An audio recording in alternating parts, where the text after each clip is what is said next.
Okay, so welcome to Storytime 24. We're doing something a bit different today. This is a rereading because I wasn't very well on Saturday the 8th when we had our celebration for Storytime completing its second year, which is very nice and exciting, and we had some great costumes and things, which I'll talk about in a minute. But because I wasn't very well, I had a quite bad cough, and the story was quite interrupted by me having a bad voice and coughing and stuff. So we decided that I should read it for you again, and we'll incorporate the bits about what people wore and what their requests were and stuff by me telling you about them.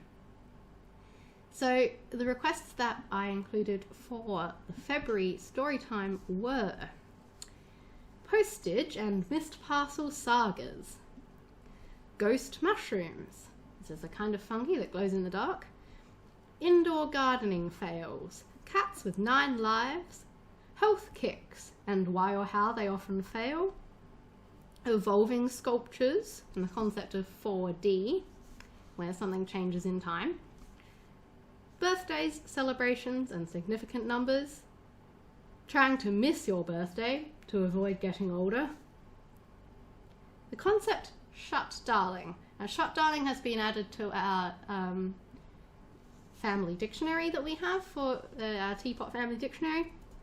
Shut darling originally began as a concept when my mum and I were acting in my teenage rendition of a Father Ted episode, and it involved Mrs. Doyle, that was me, and my friend, it's a bit like Barb and Betty, going to a football game. Actually, it was a sweep ball game, which was something halfway between Quidditch and football. It was very strange. And we were going to pretend to go to the canteen, but of course there was no actual sporting match taking place at the Oval that day, so it was shut. So we approached this canteen and we were calling each other darling and love and all those things in our old lady voices, and the shutter was down, so then we were saying, oh, it's shut darling, it's shut darling. And just from then on, whenever anything was closed when we wanted to visit it, we say it's shut darling. So shut darling is when you really want to go somewhere, or you want to go into the shop and the shop's shut, or you're hoping to visit a place and you can't, or kind of by extension, if you're really wanting to use something and it's broken or it's not working, you might say, oh, it's shut darling, in disappointment. We also had ironic names, the perils of bottomless bags, haunted household objects, a Japanese concept of, I'm going to say this badly, but tsukagami, which is when mundane objects are haunted or spirit-like, and inappropriate footwear. So, before we start, let's have a talk about what people came dressed as and have a look at some pictures of the lovely costumes and props that people came along with on the 8th. So we had Mark as Max. So you might remember Max from the Storytime A Note on the Tide. Max was a child who lost his favourite red ball in the ocean, and it was brought back to him, and in the end brought him together with Abby. So Mark has his favourite red ball, perhaps a bit of a miniature version of the red ball, but as his little prop to be Max. My dad, Barry, is the caretaker from The Masks We Wear, in which Vin the poet tries to organise her poetry event, but Alfred, the caretaker, who Dad is, has lost the keys to the hall. Myself, I dressed as Vin from The Masks We Wear, and same story as Barry. And I had my Vin character kind of half and half with her tie and tails and stuff on the top half, and a kind of faked pencil skirt on the bottom because I wouldn't actually want to get one. Beth came along to our celebration as Betty, who is of course from our LARPing story, not in her LARPing gear with her fangs and things, but in her twin set, and my mum is her friend Bryn. We had Tegan as one of the larpers from the same story with Betty and Bryn. And we have Charmaine, who is Kim the hairdresser with her perfect messy bun. And finally, Margaret came along as Mel, who is of course actually herself. It's the story, that first story time of all, first story time ever, the one about clutter, was one in which we had one of our patrons in it, and that was Margaret. So she came as herself.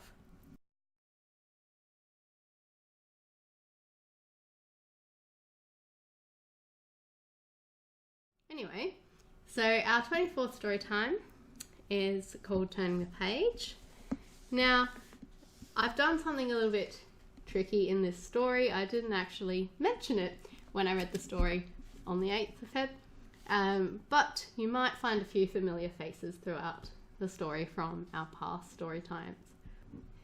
Now, on the 8th, there were a couple of sort of objections raised at the end of this story because our main character, Zaman, some people thought didn't really have a very nice time for his 30th birthday. So I've made a little addition at the end. I hope you'll enjoy it. So turning the page. Zaman peered into the depths of his newly set up ghost mushroom farm, avoiding the gaze of his cleansing green juice. Although he'd only put it together that afternoon, the mushroom station was by far, he felt, the greatest achievement of his week. Zaman's name, his grandmother loved to remind him, meant age or era, which was ironic, because surely someone with a name like that should have a kind of wise weight to them, a lack of concern for time passing, a sense of understanding how the world turned. Zaman, on the other hand, was rather terrified of the world turning. It wasn't really an irrational horror, he thought, considering how he was starting to receive letters from the doctor's surgery, reminding him of the necessity to get his first delightful experiences of unpleasant tests, or how the internet seemed to hold a bottomless supply of 50 things to have done before your 30th birthday. On Friday evening, resolved to commit to remaining healthy and fit and do the things on his bucket list, Zaman had gone with his hairdresser and close friend, Kim, to seek bioluminescent mushrooms in the Forest of Dean in Yorkshire. It had been a bit of a long shot, but then he'd seen a lot of fungi lately, suggesting that it might now was a good time. And at the very least, he and Kim would get to enjoy a relaxing camping trip in the forest. Right? Wrong. Upon reaching the area marked on the map as the entrance to the walking trail, Zaman and Kim had found themselves confronted with a sign which said, "Path closed." Nothing else. No explanatory note or obvious flood or fallen tree. Just a sign forbidding them to walk the way Zaman's thorough planning had indicated that they should be walking. Kim had been inclined to disobey the sign, which she said was rude, and made to step over it. Unfortunately, Kim was not in possession of any proper hiking shoes, and so had worn her rather tired old canvas sneakers, which had very little tread left on them. As a result, her attempt to step over the object in her path meant she ended up on her side in the mud, her vibrant opal plait looking like a chocolate-dipped sweet. Zaman's attention was immediately drawn to his impending age by the need to stop himself saying, "Should have followed the rules," out loud. The rest of the trip had been full of more such reminders, and unfairly devoid of glowing fungi. Kim kept trying to convince Zaman that turning 30 was a good thing. I saw a quote online that said, "The young are slaves to dreams, the old servants of regrets. Only the middle-aged have all their attention on living," or something like that. I think it's absolutely true. Now is the easiest part of your life to be mindful. to live in the moment. Hey, I could write a song about that. No, not necessary, Zaman quickly interjected. Anyway, quotes on the internet are not my friends. You may have seen a nice one, but I was assaulted by ones like 30, the promise of a decade of loneliness, a thinning list of single people to know, a thinning stock of enthusiasm, thinning hair. Kim snorted. Charming. Who said that? The author of The Great Gatsby. Zaman consulted Google Maps on the location of the next gate. Mind you, I get the feeling he didn't think anything other than parties counted as living. Kim laughed. Totally. So, can we get to the camping ground from this side? She peered over his shoulder at the map. Yeah, I think so. Just by the intersection here. They made their way across the road and up a gravel driveway. A wooden farm-style gate blocked their way, a suspiciously large chain threaded through the mossy crossbeams. A makeshift laminated sign, handwritten in highlighter pen, was tied onto the padlock. Zaman took hold of it in his gloved fingers, disappointment, then alarm, sinking in the depths of his stomach. Campsite temporarily closed due to escaped bull. Oh my God, where is it? Kim began twirling around, trying to look in all directions at once, and jumped at some movement under the trees. But it was just a slight woman with freckles, who moved quickly away back down the path they'd taken. Okay, said Zaman. No camping. Let's go back to the nearest hotel and then just head out for a night walk. And so they did. It was a pleasant enough walk, except that Zaman, thinking it was very wet, wore gumboots, which gave him blisters and did not prevent his jeans getting wet. And no mushrooms or other bioluminescent flora or fauna were seen. After another such unsuccessful walk, Kim had wanted to know just how rare these glowing fungi were anyway. And that was how Zaman, finally engaging in some further research, came to know that first, such fungi were very rare and their light very dim in the UK, and second, even bright bioluminescent fungi were extremely hard to find at night due to light pollution and the limitations of human vision.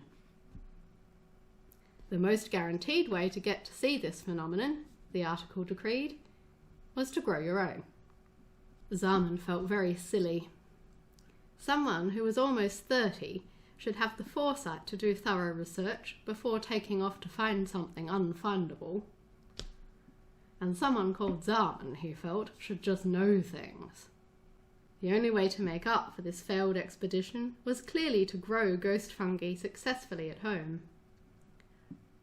And that was how he came to be here, staring at the piece of soggy wood in a tank, as though looking at it would make the spores move faster. Presently, Zaman's reverie was broken by the entrance of Ninja, Zaman's black cat, through the cat flap, one ear looking bent over and bloodied.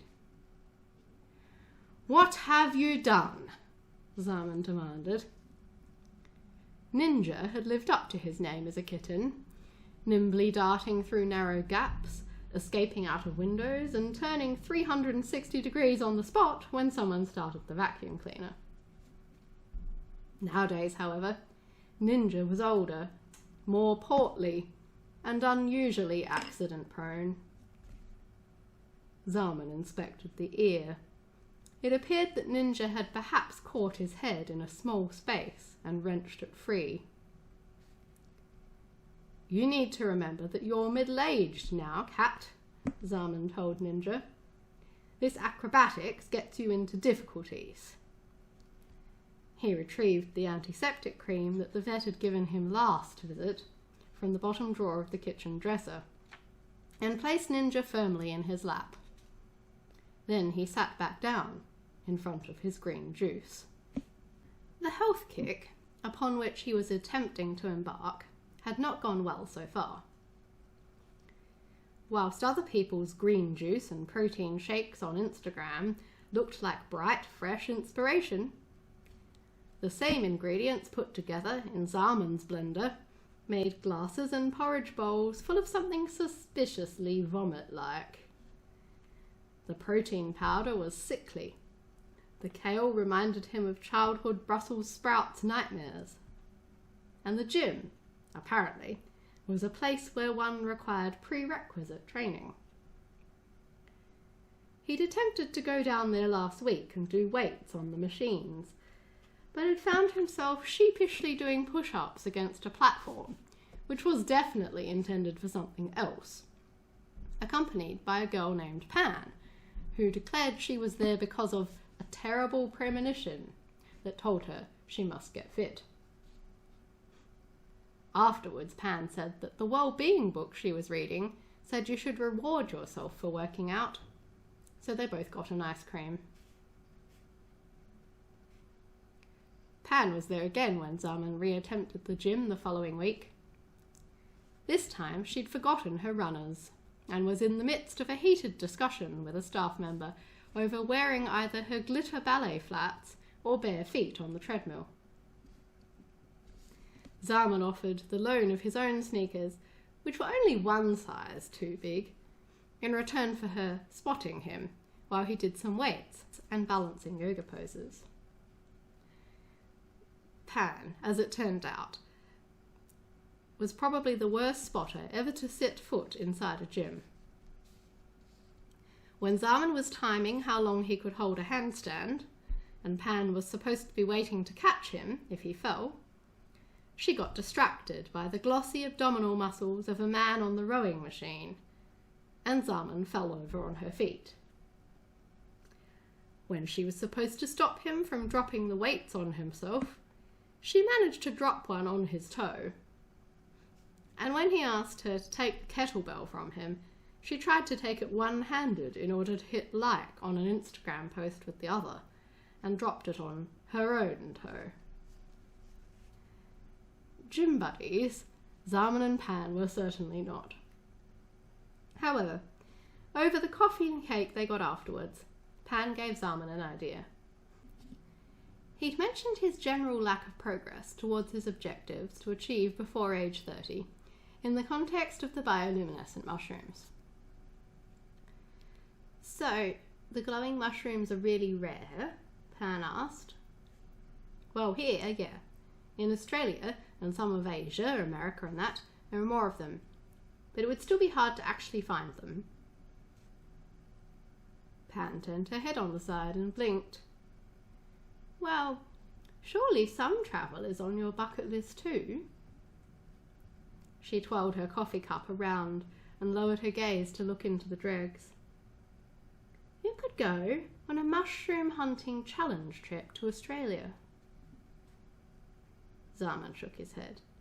No way, it's too far. I'd lose a day.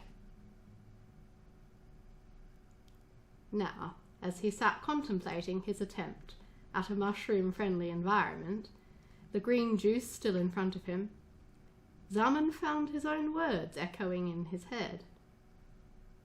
Lose a day? If he never had his birthday, would he really turn 30 after all? He looked down at Ninja as he gently spread antiseptic cream over the sore ear. Ninja, he said slowly, would you behave yourself if I went on a little birthday holiday? Wow, replied Ninja, objecting to the antiseptic cream.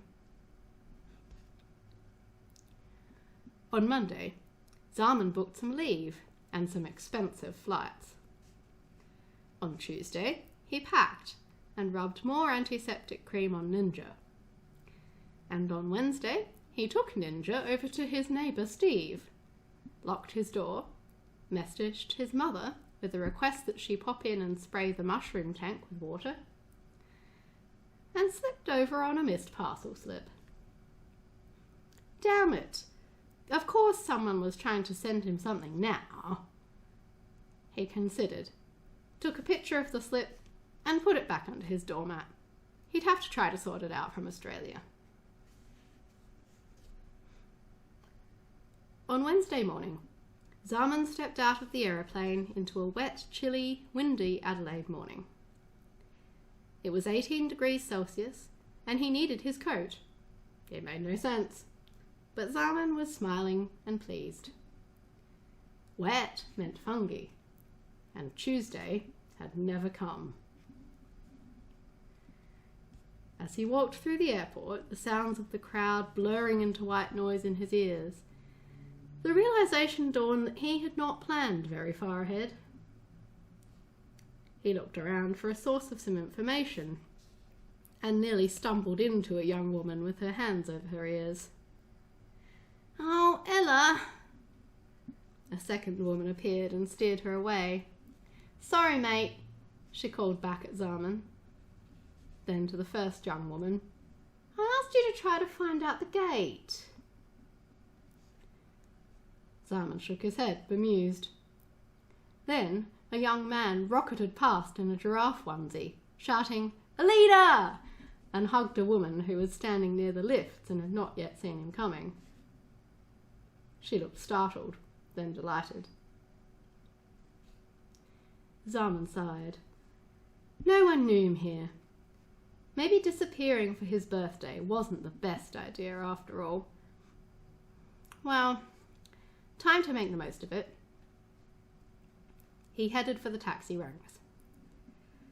He found himself sharing the taxi with an older woman who seemed to be wearing a pair of false fangs. She introduced herself as Betty. "I'm a LARPer," she declared secretively. Zaman nodded. He had some knowledge of LARPing, which made this woman's involvement quite surprising, although less surprising given the fangs. "I'm a ghost mushroom enthusiast," he replied, hoping it sounded equally interesting. Just then his phone rang. Oh no, how could the international calls be starting already? "Excuse me," he said to Betty. "Hello, this is Zaman." "Zaman, it's Mum. I'm at your house, and I have your missed parcel slip." "What do you want me to do about it?" Zaman leaned on the side of the taxi. "Mum, I just got here. You're paying for an international call to see what I want to do with a parcel." He heard his mother make a tusking sound. "You should have let people know you're going away, Zaman. Lots of people will want to send birthday presents. Call the courier and give permission for me to pick the parcel up." Zaman sighed. "Okay, Mum, I'll do my best." Zaman had just put the phone away when it rang yet again. "I'm so sorry," he told Betty. "I have no idea why everyone suddenly wants to ring me." Betty looked understanding, which was a bit disconcerting with fangs. "Heya, is that Zaman?" said an unfamiliar voice on the phone. Yes." "Hi, this is your neighbour Max from number 10. Well, actually, it isn't my house, but I house sit here a lot.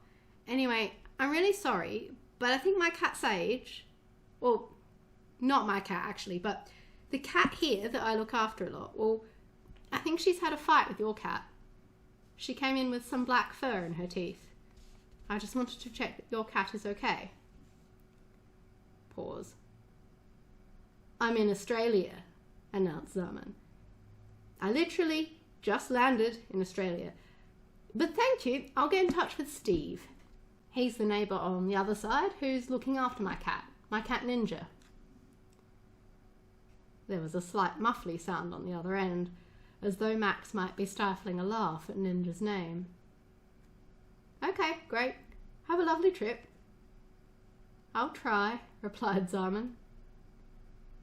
Betty, who had been rummaging around in a seemingly bottomless handbag for most of the drive, triumphantly drew forth a glasses case, saying, "Aha!"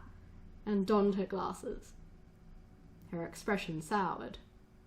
Oh, blast and damnation. I'm ever so sorry. My stop is actually number 27, not number 72. Finally settled at his B&B, Zaman pulled up some maps of the local area and began jotting down potential hikes, exercise classes, coffee stops and healthy cafes. There was some Tai Chi at a local park the next morning, which sounded perfect. He'd always wanted to try Tai Chi. Before he set out, he thought it best to try to sort out the cat and parcel situations. He rang Steve on Internet Messenger using the Wi-Fi. Steve took a while to answer, and Zaman could hear crashing and mutters of bloody thing and where's the speaker and so forth when the call connected. Eventually, Maya, Steve's wife, called out, "Hello?" quite loudly. "Hello," Zaman called, also quite loudly. "It's Zaman. I'm just checking on Ninja because the neighbour on the other side called to say he might have been in a fight." There was a pause. Yeah, he's been to the vet already," said Steve. "He was chasing Marigold and then he just sort of fell off the windowsill at the back into a wire fence. He's fine, but he's had antibiotics and he has a shaved bit. The vet bill's paid. We'll put the receipt in your letterbox." Zaman sighed. Okay. Next, he rang the courier. "I'm overseas, so I was hoping I can give permission for someone else to collect my parcel," he explained. "Oh, said the receptionist, and Zaman could hear him typing. Yes, that will be fine, but you'll need to give the other person your ID and a signed permission note." Internal eye roll. "Yeah, but my ID is my passport, so it's with me overseas." "Oh, yes, I see." The receptionist sounded as if he wasn't going to say anything else. After a long pause, he continued, "I'm afraid that's our policy, so..." Zaman lay down on the B&B's bed and closed his eyes. "Right, so my parcel won't be able to be collected. I'm not back for 2 weeks, so what will happen to it?" "Well, normally the delivery person will try again and leave it with one of your neighbours." "That'd be great," Zaman interjected. "Or leave it somewhere secure, or if neither of those are successful and it hasn't been collected in 2 weeks, we'll return it to the sender." Zaman got to his feet and paced into the small kitchenette area to turn on the kettle. "Okay, great. I'll just make sure one of my neighbours is there." Satisfied, Zaman began planning a trip to Kaipo Forest. At this time of year, he should be able to camp, the guidebook said. The next day, Zaman packed some camp food, tea, instant coffee and water, hired some camping equipment, and asked his host to drop him off near the campsites. He was expecting a relatively quiet campground, considering the weather, but was surprised to discover that it was quite difficult to get a spot. A scruffy dog approached the car as Zaman was dropped off and began taking an interest in the contents of his backpack. "Grease!" shouted a man, running over. "Stop that! Leave the man alone!" At the campsite to his right, Zaman saw a group of 4 or 5 adults of varying ages passing around a toy rabbit in a circle. Some kind of team-building exercise, he guessed. On his left, a family with 2 young girls was doing battle with the tent, while the youngest tried to feed some crows her banana. "Crackers!" she kept calling. At least that's what it sounded like to Zaman. He guessed she thought all bird food was crackers. That's cute. Zaman set up his tent and then tried to head off to scout the forest as far as he could from all these other campers. Their lights would make it impossible to see any ghost mushrooms at night, and it was best to try to locate potentially bioluminescent species in the daylight to return to in the dark. He did see a few interesting fungi around and felt hopeful. At the end of his most peaceful walk in months, Zaman heard a chime from his pocket. Surely he wasn't getting reception for a text out here. He looked. It was indeed a text. Your parcel will be redelivered today, between 10 a.m. and 6 p.m. Oh, great. Well, it should be going to the neighbour, so never mind.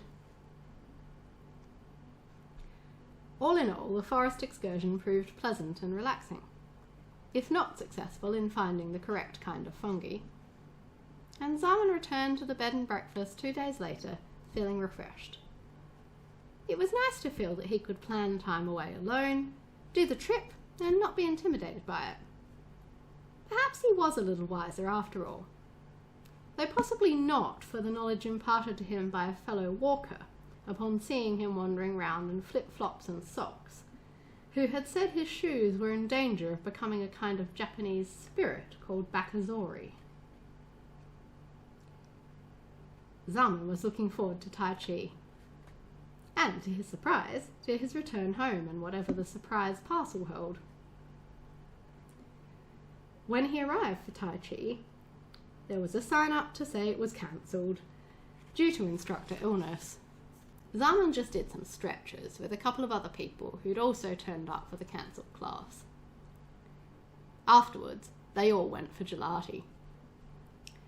Vin, who was a poet, recited some dark philosophical stuff about the meaning of cancellations to Zaman and a guy called Maxwell, who was carrying an ancient-looking red ball around. After the gelati, Zaman got a text to say that his parcel was unable to be delivered, and then another text to say that his phone credit was running low. When, finally, a little over a week later, Zaman boarded the plane to return home, he had a strange sense of waking from a dream. He lost his flip-flops under the seat in front, and recalling the comment about bakazori, he decided not to do anything about it. They weren't really appropriate footwear for March anyway. As Zaman approached his front door, he felt that it was strangely quiet.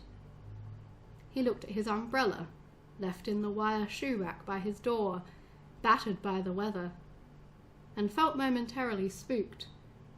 There were umbrella ghosts in Japanese mythology too. Then he saw his tree sculpture. Oh no. It had been a papier-mâché work in progress for his friend's playset. He'd forgotten to put it inside, it seemed. Time and the weather had not been kind. It had lost its painted colour, sagged, and now resembled a giant slug or one of those emoji poos people posted if they had spindly arms. Steve came over immediately and returned a scruffy ninja who had a cone on his head, and the doormat was adorned with 2 more missed parcel slips. Zaman picked one up and peered at it. Scrolled on the front were the words, "Look up." Zaman did. There, squashed into an outlandish bow tie shape and held in place by the small rafters supporting the tiny porch roof, was a parcel. How he was supposed to retrieve it was a mystery.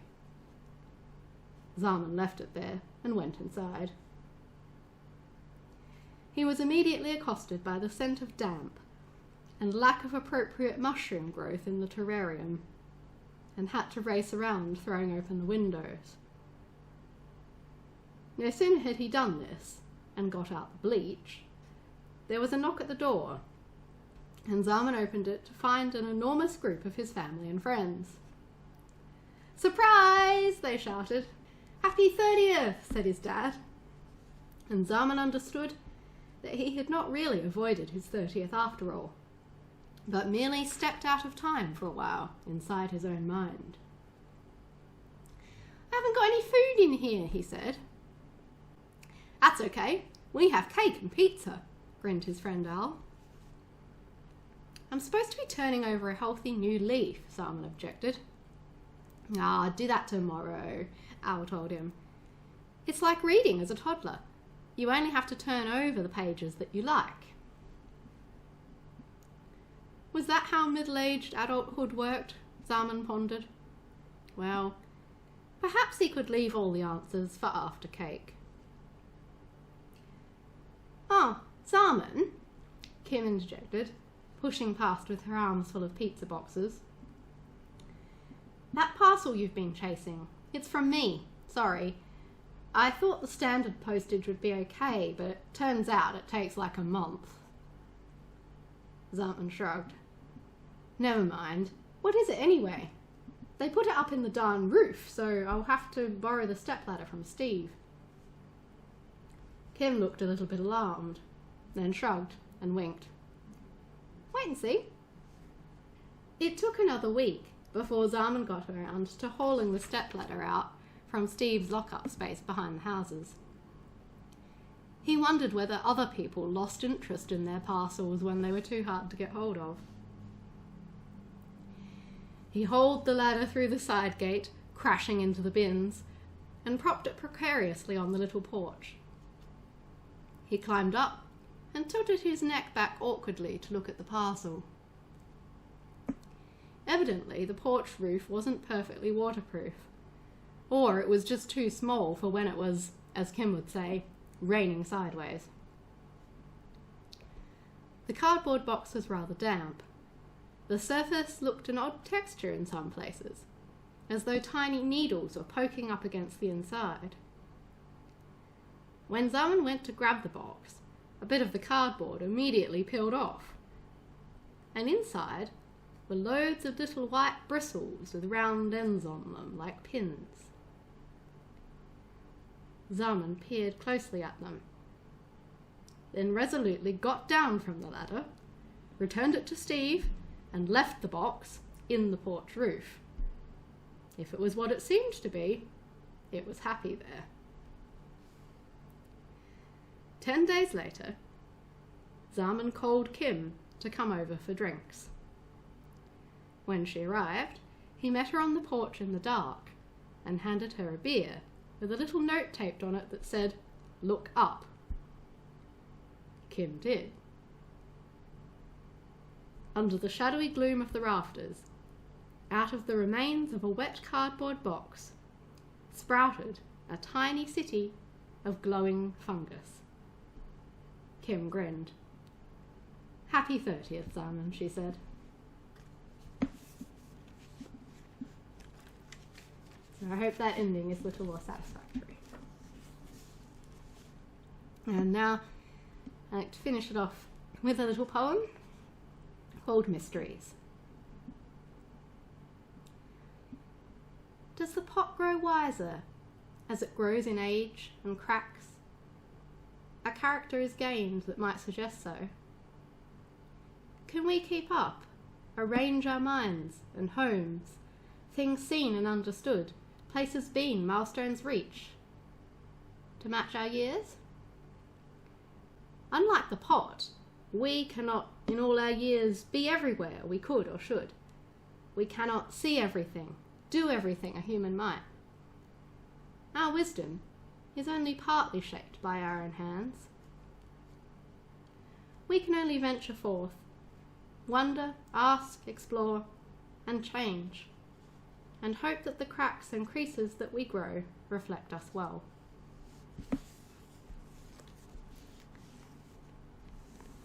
And so that's Storytime 24. And I thought I would quickly mention what the requests were that we had at the end of this story, as of course everybody had comments and things that they'd like to see for next time. So the things that we asked for next time, I kind of said that I wouldn't mind doing some more about those Japanese spirits that I had only managed to incorporate a little bit this time, They are called, I'm going to pronounce this horribly, but Tsukamagami, and these are spirits of mundane objects.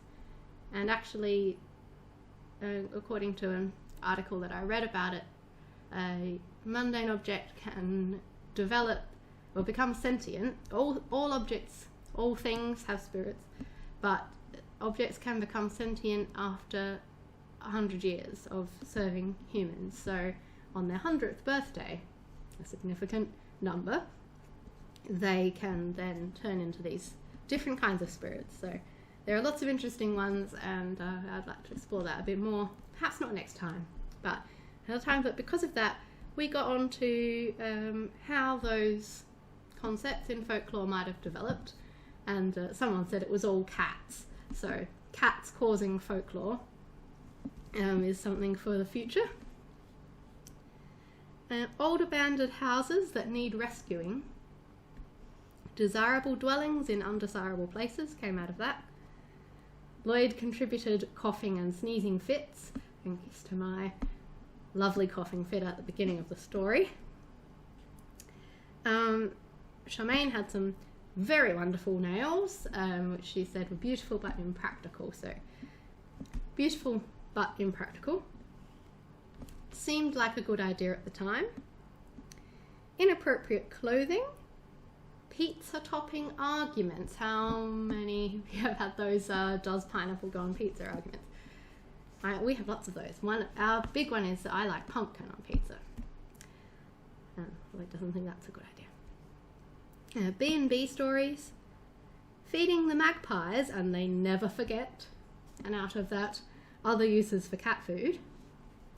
And when something goes wrong in your house and you come up with a weird temporary solution that sort of evolves and becomes normality, so that you don't think this thing is strange anymore, but actually is very strange. Like my grandfather, who had his oven at the front, didn't have any sort of base bit, but it was held up with a car jack because he worked on cars, so holding things up that way was perfectly normal to him, but not to everyone else. Okay, so those are our suggestions.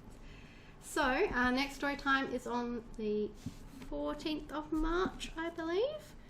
We'll have some of those things that I've just mentioned in it, and I hope you'll be able to join us for the first story of our 3rd year of Storytime. And I do just want to mention quickly, since we are coming up to our 3rd year, and it's going to be the anniversary of this Patreon supporting the Storytime project, I'm going to do something nice on Patreon, which is to put out some of the chapters of my novel that's in progress at the moment. I'm hoping that this will help to motivate me to work on the novel, and it will also be something that I can give to those people who become patrons in March or are still patrons in March. So each month, starting next month, I'm going to pop a chapter up that you can read, and we'll do it episodically like that, so it will encourage me to fill in the gaps, so there's something for you to read each month. So you can look out for that starting to happen, and otherwise I will see you next time for Storytime 25. Bye!